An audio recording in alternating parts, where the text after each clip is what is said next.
He's had chest pains and had trouble sleeping, and according to reports, he's been coughing up blood. LeBron is taking it seriously, saying this is, quote, well overdue.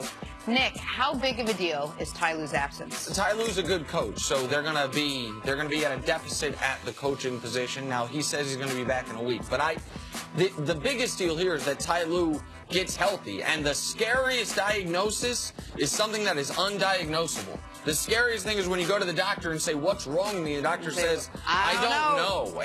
And that's, according to the great reporting by Dave McMenamin, is what was going on with Ty Lue. So the only thing that concerns me is taking a week, setting the date, saying, I'll be back in a week. I would have preferred, I shouldn't say what I would prefer. It would make me feel better for him if this was an indefinite leave of absence to where he didn't set an artificial deadline of when he would be back. Well, the Cavs are fortunate. When they hired Ty Lue, he hired one of his friends, Larry Drew, as the top assistant. Larry Drew's taking over for the team. So I don't have any worry with Larry Drew being there, all right? Kevin Love's come back.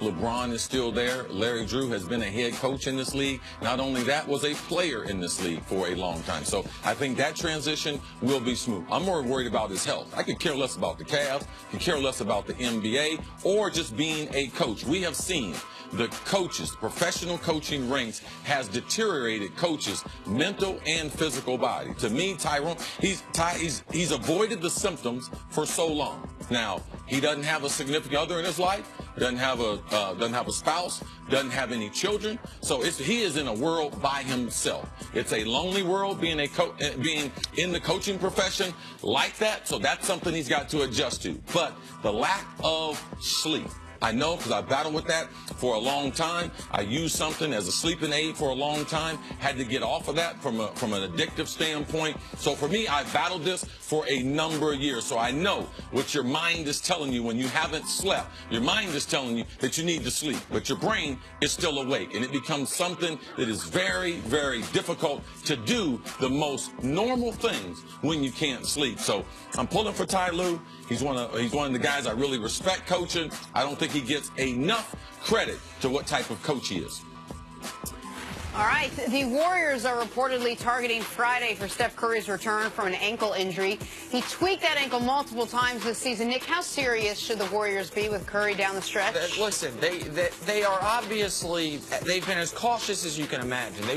They're locked into the 2 seed. Draymond acknowledged that yesterday. They're not rushing him back so they can go catch Houston. They're not going to catch Houston. They're not rushing him back because they're worried about Portland catching them.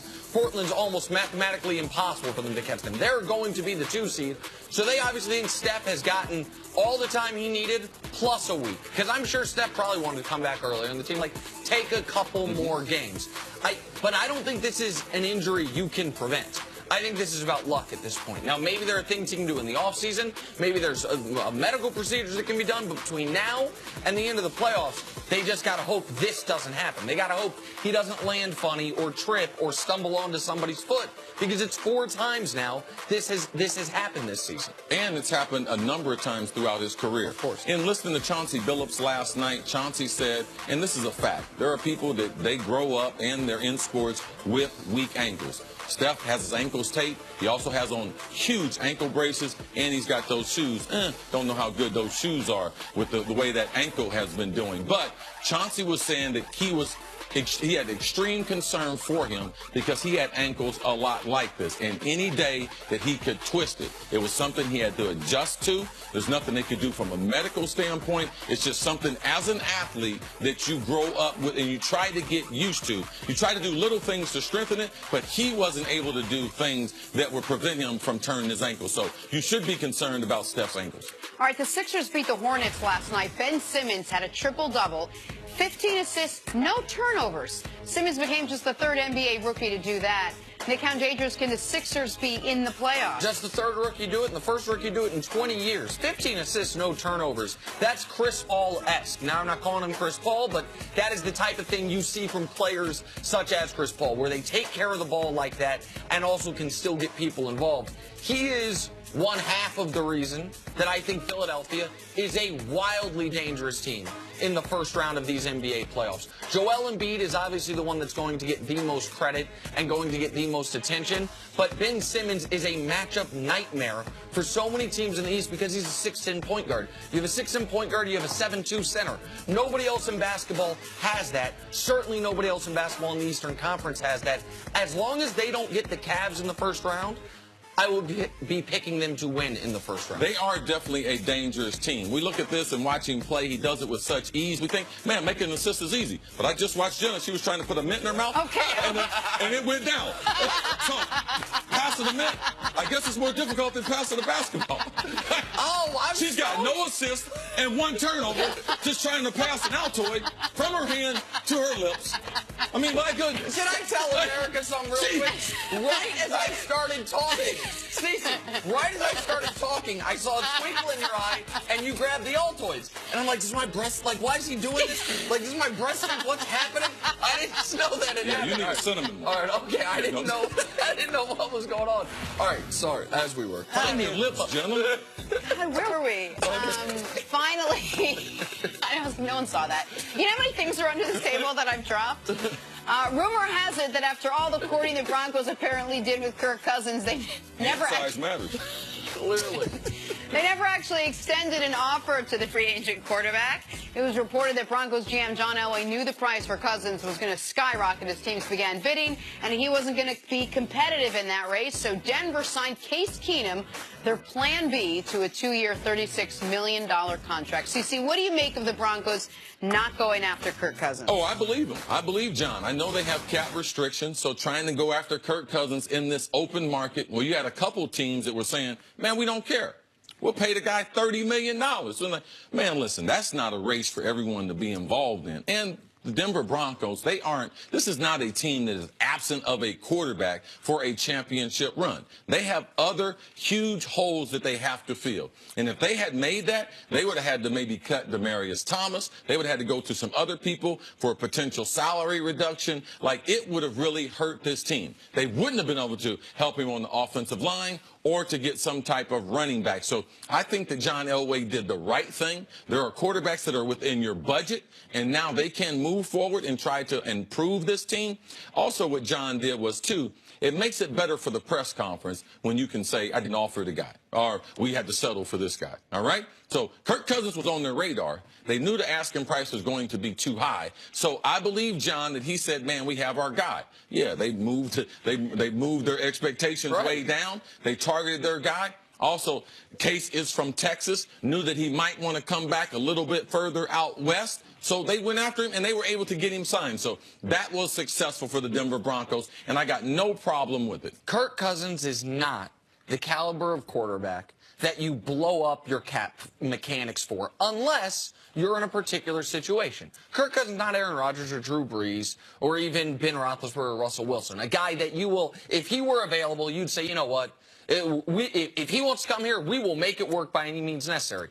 I think you have to be in one of two different scenarios in order for Kirk Cousins to be a good deal at $28+ million a year. You either have to be a championship-ready team that just needs a quarterback, then it's worth it. That's Minnesota. Then, you know what? If all of a sudden next offseason you lose some free agents, you can deal with that because you think you can win the first championship in the history of the franchise in Minnesota this year. The other way I would do it is if I am a world away from competing. If I'm the Jets. If I said the Browns, by the way, that if I were the Browns, I would have considered it. I mean, if you give Josh McCown $10 million, you can give Kirk Cousins $50 million. Right. I mean, my goodness. You got $80 million under the cap.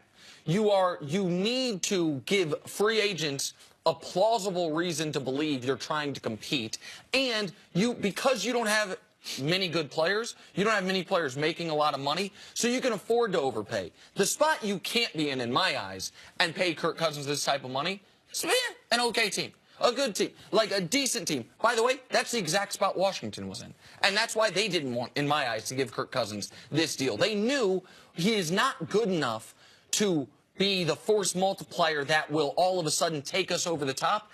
And we don't have enough talent on our roster as is to where we're ready to go. So it either had to be an awful team or an excellent team. luckily for Kurt, he went with the excellent team. The Broncos are in the middle, so I think Elway, who I've been very critical of some of his quarterback moves, I think not overpaying for Kirk Cousins was a good move by him. All right, new topic, but we're talking quarterbacks again, something we haven't seen in a while. Carson Wentz throwing a football. Yesterday's video surfaced of Wentz breaking a sweat. Reports are he's still targeting Week 1 as a comeback date. CeCe, how does Wentz's improving health impact the future of Nick Foles on the Eagles? I don't think it impacts Nick. Nick's got 1 year on his contract. He's probably going to start all the preseason games. We know that he's a competent backup. Nick Foles, to me, is happy. A couple years ago, let's not forget, dude wanted to quit playing football. Didn't have a great desire to play football. Now he went through the best football year that he's ever had. Let me tell you something. He is glad to grab that cap, grab that clipboard, and get back to being a backup and watching Carson Wentz. So I don't think it affects his career at all. Going through the offseason, he's going to get a lot of reps with the first team. In the preseason, he's going to get almost all those reps. But Nick Foles is being affected. I don't see it affecting his future one bit. So here's where I'm at on this. If Carson Wentz, if the report was Carson Wentz is not going to be cleared until October at the earliest, then I would believe with 100% certainty Nick Foles is going to be on the Philadelphia Eagles Week 1 of this season. The closer we get to Carson Wentz being cleared to play, the closer we get to where the Eagles fully expect Carson Wentz to be available in Week 1, the more I think Philadelphia starts to at least entertain offers. When we see what Sam Bradford goes for right before the season due to an injury, when we see that, we know Browns, Jets, Bills, Cardinals absolutely have to get a quarterback in this draft, or have to get a quarterback somehow.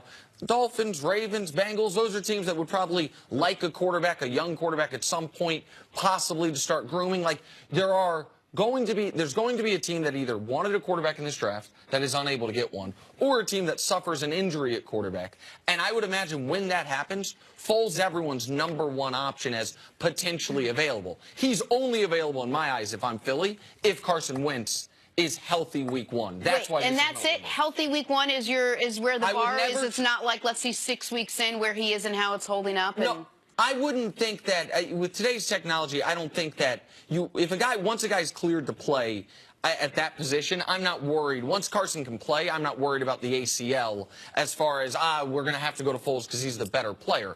But I just think Philadelphia, because they believe they can win a championship this year, they just saw they could win a championship with a backup quarterback. They wouldn't trade away their backup quarterback unless they know their starting quarterback's fully healthy. I don't believe Philadelphia believes they can win the Super Bowl with any backup quarterback. I believe that only a quarterback that's familiar with what they're doing.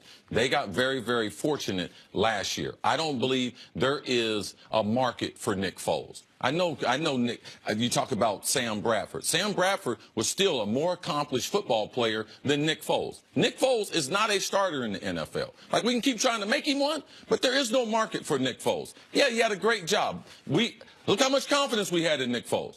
Nick Foles played 2 good games. He played the NFC Championship game good against Minnesota, and he played good in the Super Bowl. So now we're getting ready to trade him to some other team that I don't see a team out there who wants him. When you go through free agency and you see what teams have done, I don't see a chair or a place that Nick Foles, that he can be the starter. All right. Coming up, how much will Ty Lue's absence affect the Cavs? It's next on First Things First.